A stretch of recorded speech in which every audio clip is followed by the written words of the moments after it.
Molweni bangcwele. Eyi, sisekule nyanga yamanina, isiya ekupheleni nje le nyanga yamanina.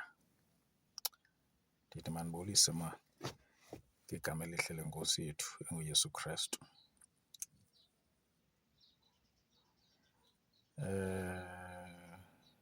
Bakhona oomama eBhayibhileni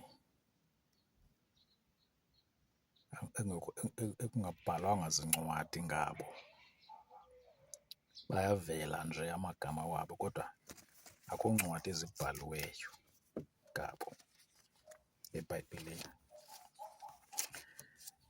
Ndifuna nje ukwenza nje imizekelo nje ngabo nje.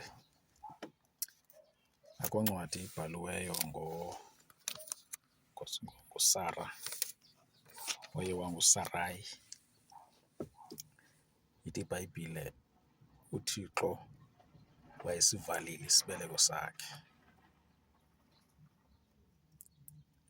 Akho ncwadi ibhaliweyo ngoRakeli, umama kaIsaac. uRakeli umama kaYakobi.